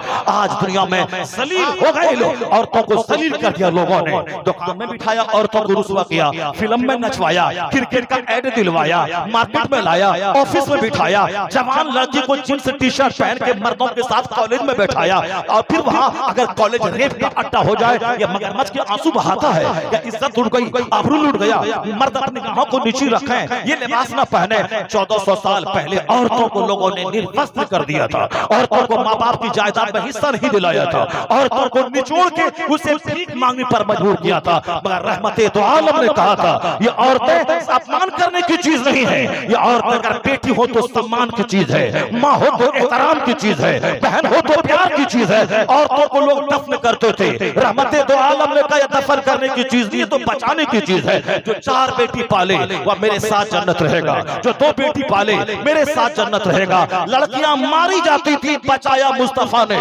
लड़कियां 100 की तादाद में शादियां, एक मर्द मुझसे शादी करता था उसको अपमानित और जलील करता था। हुजूर ने 4 शादी तक लिमिटेड करके औरतों को जलील होने से बचाया। औरतें गरीब थी, माँ बाप की जायदाद में औरतों को हक मुस्तफा ने दिलाया, शोहर की प्रॉपर्टी में हक मुस्तफा ने दिलाया, औलाद मरे तो औलाद की प्रॉपर्टी में माँ को मुस्तफा ने हक दिलाया। यानी औरतों को 3 जगहों से दौलत में हिस्सा दिलाया। औरतें गरीब थी, औरतें धनवान हो गई। औरतों का चेहरा नोचता था, ऑफिस और लोग अपने दफ्तर में बैठकर औरतों को नंगा करके अपनी निगाहों को सेका करते थे, सेकने का सामान करते थे। बाजारों में औरतों को नंगी फिराया ताकि जब नजर चाहे लज्जत हासिल करने की लज्जत का सामान मौजूद रहे। तो औरतों को सेक्स की तकमील का जरिया उन जाहिलों ने बनाया था। मुस्तफा ने मोटी चादर डालकर घर में रहने का पैगाम देकर औरतों को सम्मान दिया है, इज्जत दी है। आज फिर दुनिया उसी दौरे जाहिलियत की तारीख को अपना रही है। स्कूलों में नंगा करके, कॉलेज में नंगा करके, थाना में नंगा करके, कोर्ट में नंगा करके, या जज की कुर्सी पर बैठा हुआ आदमी ये नजरबाजी कर रहा है, थाने का पुलिस नजरबाजी कर रहा है, स्कूल का टीचर नजरबाजी का सामान कर रहा है। तो इसमें उछले कूदे नहीं। हर मुसलमान पर फर्ज है कि वह कोई एहतजाज न करे, कोई जुलूस न करे, वह बोले कि हमारी 5% बेटियां नकाब पहनती हैं, 95% बेटियां नंगे रहती हैं शादी ब्याह में जींस टी शर्ट पहनकर, स्कूल कॉलेज जाकर सर से दुपट्टा हटाकर। उसने हमको झंझोड़ा है, हमारे निकाब को पूरा कहा है। एहतजाज बाद में होगा, पहले हर मुसलमान कसम खा ले कि नबी की सुन्नत पर अमल करते हुए हर 9 साल की बेटी के सर पे हम चादर डाल देंगे, हम नकाब डाल देंगे। हर मुसलमान घर में नकाब डाले। अमेरिका में भी नकाब को परमिशन मिलेगा, हिंदुस्तान के हर स्कूल में भी नकाब को परमिशन मिलेगा। नाराए तकबीर, नाराए रिसालत, मज़हब-ए इस्लाम। यहाँ मसला उस वक्त आता है, यहाँ तो मसला उस वक्त खड़ा हो जाता है, मसला उस वक्त खड़ा हो जाता है जब यहाँ 95% नकाब नहीं पहनती है और 5% नकाब पहनती है। मसला उस वक्त खड़ा हो जाता है। हमारे 95% नौजवान दाढ़ी नहीं रखते हैं और 5% दाढ़ी रखते हैं, इसलिए 5% दाढ़ी रखने वाला आदमी उसको लोग अजूबा समझते हैं। अब हमारी बेटियों के सामने जब सिलेक्शन का मसला आता है, हम दाढ़ी वाले को चुने या फिर बगैर दाढ़ी वाले को चुने। दाढ़ी वाला अच्छा नहीं लगता क्योंकि दाढ़ी वाला 5 है, अब 95 बेगैर दाढ़ी वाला है, तो हमारी बेटियां इनका सिलेक्शन कर लेती हैं, इनका सिलेक्शन करती हैं। लेकिन अगर हमने सुन्नतों का मजाक न उड़ाया होता, हम सुन्नतों पर अमल करते, तो पंजाब में दाढ़ी टोपी रखता, दाढ़ी पगड़ी पहनने वाला मनमोहन सिंह भारत का प्रधानमंत्री बन गया। पंजाब का बच्चा एक दाढ़ी टोपी दाढ़ी पगड़ी के साथ सजाने वाला बूटा सिंह गृह मंत्री बन गया। सिख का बच्चा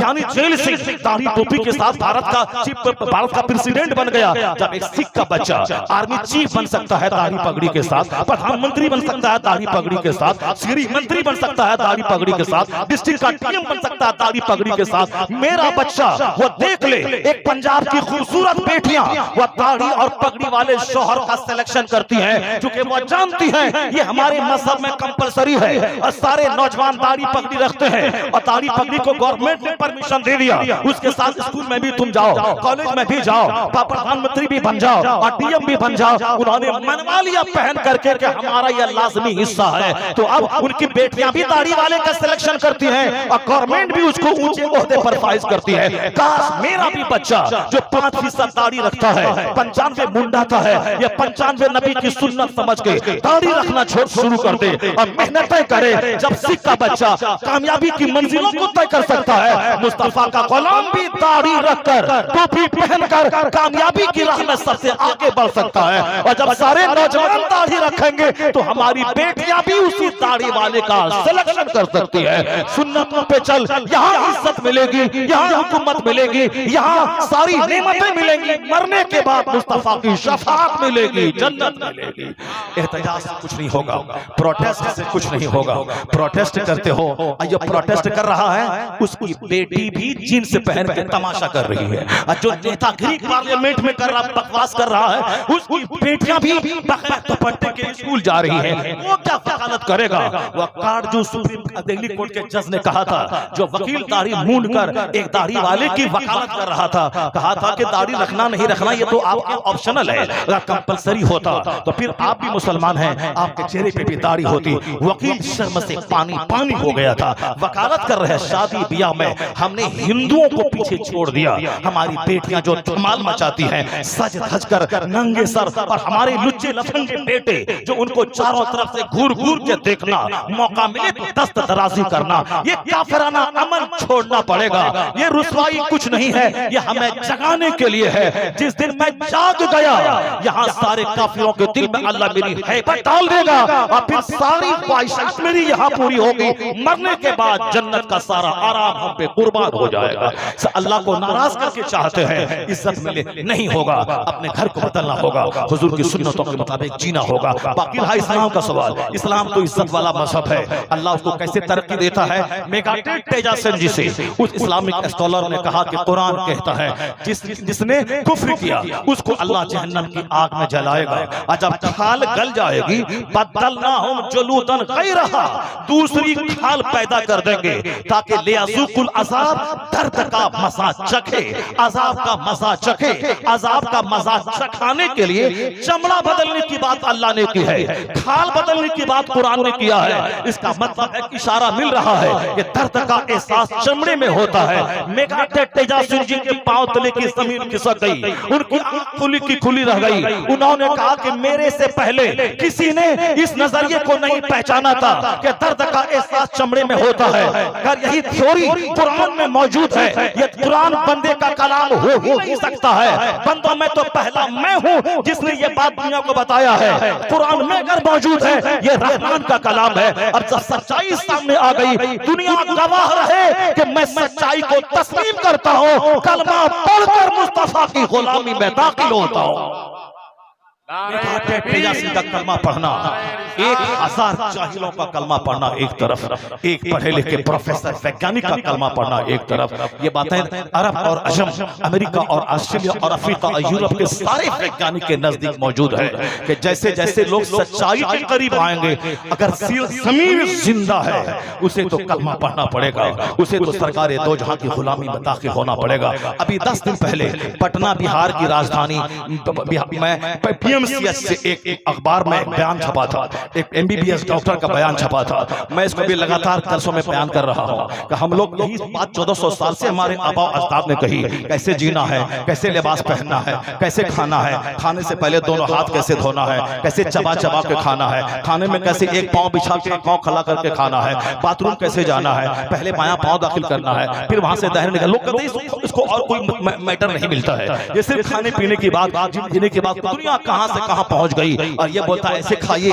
ऐसे कपड़ा पहनिए, ऐसे चलिए, ऐसे सोइए, ऐसे जागिए, ऐसे बाथरूम जाइए, ऐसे वहां से निकलिए, ऐसे मस्जिद में घुसिए। ये बस यही खाने पीने जागने पहनने ओढ़ने के पीछे लगा हुआ है और दुनिया कहां से कहां पहुंच गई। सुनिए गौर से, आज जिनका काम था मेडिकल चैप्टर को टच करना, जिनका काम था दवाई लिखना, जिनका काम था दवाई देना, इंजेक्शन देना, अब वो क्या कह रहा है? कहता है दवाइयों का बोझ जिंदगी में ज्यादा मत डालिए, वरना दवाई जरूरतन इमरजेंसी केस में खाइए, वरना वो दवाई नहीं, वो जहर है। वो आपके एक जिस्म के एक पार्ट को फायदा पहुंचाएगा और दूसरे पार्ट को सख्त खतरनाक हद तक तकलीफ पहुंचाएगी ये दवाई। इसे दवाई से दूर भागने की कोशिश कीजिए। उसके लिए लाजमी है कि आपके खाने पीने का अंदाज अलग हो, आपके सोने जीने का अंदाज अलग हो।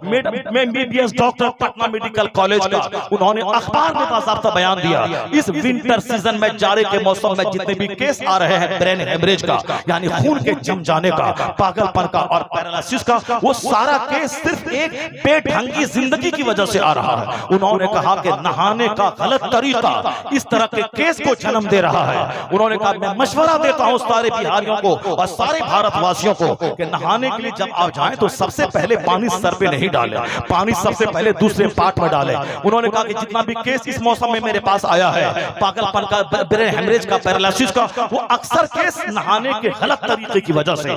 जाड़े का मौसम है, कपड़ा उतारा, सबसे पहले शावर के बाद जाके पानी सर पे डाल लिया, सर पे पानी डाला, उसकी वजह से खून जम गया, उसकी ब्लड सर्कुलेशन उसका बंद हो गया, उसकी वजह से पैरालिसिस का हमला हो गया। वो कहते हैं नहाने का तरीका अपना ले कि जिसमें के दूसरे पार्ट पे पहले पानी बहाए, वो सबसे आखिर में सर पे पानी बहाए। आप बिहार वासी का नहाने का तरीका MBBS डॉक्टर से सीख रहे हैं। MBBS मजबूरन अखबार में बयान देके लोगों से नहाने का तरीका बता रहा है। मगर मैं आपसे कहना चाहता हूं, आज जितनी भी किताबें हैं इस्लामी कानून की, उर्दू में बहार शरीयत हो या कानून शरीयत हो या अनवार शरीयत हो या अरबी में नूरुल इज़ा हो या कुदूरी हो या हिदाया हो या साहब हिदाया हो या शरह विकाया हो, जितनी भी किताबें हैं सारी किताबें खोल के देखें, इस्लाम ने नहाने का तरीका क्या बताया है। इस्लाम ने कहा है सबसे पहले जब आप नहाने हम्माम में जाएं तो दोनों हाथ को पहले धोएं, घुटनों तक कुल्ली करें, उस मुंह में पानी डालें, फिर नाक में पानी डालें और उसके बाद फिर जहां शर्मगाह है उसको धोएं, जहां गंदगी लगी है कपड़े में उसको साफ करें, फिर नमाज की तरह वजू करें, उसके बाद नहाने का आगाज करें। दाहिने पानी पर मोंढे पर पानी डालें, फिर बाएं पे पानी डालें। अब सारा बदन पानी की सर्दी को उसको सहने की ताकत हो गई, बदन को मिल गई, ताकत मिली। पहले हाथ से पानी की स्टार्टिंग होगी, कुल्ली से, नाक में पानी डालने से, फिर नापाकी के धोने से, फिर वजू करके, फिर दाहिने मोंढे पर, फिर बाएं, फिर आखिर में सर पे पानी डाले और मल कर पूरे बदन पे पानी बहा ले। तो जो तरीका MBBS डॉक्टर ने नहाने का आज बता रहा है कि सेहतमंद जिंदगी गुजारने का ये तरीका है, आप सबसे पहले सर पे पानी न डालें। यही वो तरीका है जो 1400 साल से इस्लामी तारीख में मौजूद है। जहां करोड़ों वैज्ञानिकों की नजर आज गई है, वहां मुस्तफा की नजर 1400 साल पहले गई है कि मोहम्मद से वफा तूने तो हम तेरे हैं, ये जहां चीज है क्या अल्लाह कलम तेरे हैं। इज्जत मिलेगी, सेहत मिलेगी, नेमत मिलेगी, राहत मिलेगी, तमानियत मिलेगी, दुनिया भी मिलेगी, उकबा भी मिलेगा। मुस्तफा के कदमों में आ जा, यहाँ सेहत मिलेगी, मरने के बाद जन्नत मिलेगी। नारे तकबीर, मुस्तफा बरसा खेशरा के दीने हमाउस गर बऊन रसीदी हम अबुल हबीस। अपने आप को नबी के कदमों में डाल दे। नबी का कोई जवाब नहीं, नबी के तरीकों का, नबी के मेथड का, नबी के गाइडलाइंस का, नबी के इरशादात का, नबी के अहकामात का, नबी के मार्गदर्शन का कोई जवाब नहीं है। लाजवाब है मुस्तफा। उसी लाजवाब मुस्तफा से मोहब्बत करने का पैगाम सरकार आला हजरत ने दिया, हुजूर मुफ्ती आज़म हिंद ने दिया, हुजूर ताजुल शरिया ने दिया। उस लाजवाब नबी से करीब हो जाए, बस एक ही नगमा नारा मेरा हो, आला हजरत की ज़बान में उन्हें जाना, उन्हें माना, न रखा गैर से काम, लिल्लाहिल हम्द। मैं दुनिया से मुसलमान गया। अफसोस की बात तो है कि कलमा सिर्फ नबी का पढ़ते हैं, बाकी सारा काम कोई फिल्म के जोकर की पैरवी में बाल रख रहा है, कोई क्रिकेटर की पैरवी में साफ हाथ में कड़ा धागा बांध रहा है, कोई किसी नेता की पैरवी में साफ फटा पैंट पहन रहा है। यानी रहने सहने की सारी पैरवी गैरों की है और दावा है कि जन्नत तो मेरी जागीर है, जन्नत मेरा इंतजार कर रही है। जिस तरह समंदर की मौजों पे घर नहीं बनता, जिस तरह फजाओं में महल नहीं बनता, उसी तरह से इस बकवास को भी निराधार करार दिया जा सकता है। हुजूर फरमाते हैं अक्लमंद है वो जो अल्लाह से डरता रहे और मरने के बाद की तैयारी करता रहे। बेवकूफ है वो जो नफ्स की गुलामी करे, वो तमन्ना अल्लाह और अल्लाह से उम्मीद लगा के बैठे कि जन्नत तो मिल ही जाएगी। काम सारा रब की मुखालफत का करे और उम्मीद लगा के बैठे कि अल्लाह बख्श देगा, जन्नत देगा। वह बेवकूफ है, अहमक है। हुजूर की ज़बानी अक्लमंद वो है जो अपने नफ्स की मुखालफत करे और उसके बाद आने वाले ज़माने की तैयारी करे, वो अक्लमंद है। नेकी का पहाड़ हो तो समझे कि मैंने कुछ नहीं किया है, और बुराई का एक तिनका हो उसको निगाहों के सामने रखे, क्योंकि जिस तरह एक तिनका सारे शहर को जला कर राख कर देता है, उसी तरह एक गुनाह जिसको हम हल्का समझते हैं, मुमकिन है कि वह गुनाह मेरी सारी नेकियों के पहाड़ को जलाकर खाकस्तर कर दे। अल्लाह तबारक व तआला हमको और आप सबको अपने मजहब की अहमियत को समझने की तौफीक अता फरमाए, कुरान करीम कसरत से पढ़ने, तिलावत करने, उस पर अमल की तौफीक अता फरमाए, अपनी आखिरत की फिक्र करने, अपने अमाल को सुधारने की तौफीक अता फरमाए। अल्लाह ताला हम सबों को आने वाले माह रमजान का खूब पहले से दिमागी तौर पर उसके एहतराम करने की तैयारी करने की तौफीक अता फरमाए। अल्लाह इस मदरसे को उरूज और तरक्की अता फरमाए। मैं तो सोच गया था कि 2 आयत पढ़ूंगा और 2 हदीस का मफहूम पेश करूंगा, मगर ये हमारे वक्त की तंगी रही कि मैं सिर्फ 1 आयत ही पढ़ सका और 1 हदीस पाक का मफहूम बयान कर सका। बाकी दूसरा जबरदस्त एक टॉपिक था, पोस्ट ऑफ फ्रांस का एक वैज्ञानिक, वह किस आयत को पढ़ने के बाद वह कलमा पढ़ा, और एक दूसरा था कि रूस फ्रांस का एक बड़ा वैज्ञानिक वो कैसे खाने के हुजूर की हदीस को अपने रूम में एक बहुत जली सुर्खियों में अंग्रेजी में लिखकर रोजाना उससे दर्जनों मेडिकल पॉइंट्स कैसे वो हासिल करता था। नबी की हदीस 1400 साल पुरानी और आज भी उससे रोशनी हासिल करता है फ्रांस का एक पादरी। मैं उसमें बताता, इंशाअल्लाह फिर दूसरी मुलाकात होगी, उस पर खिताब होगा। अभी जो कुछ हुआ 1 मिनट मैंने आपका बर्बाद नहीं किया, काम की बातें आप तक पहुंचाता रहा। बस अल्लाह हमको और आपको सबों को उस पर अमल की तौफीक अता फरमाए। आमीन व आखिर।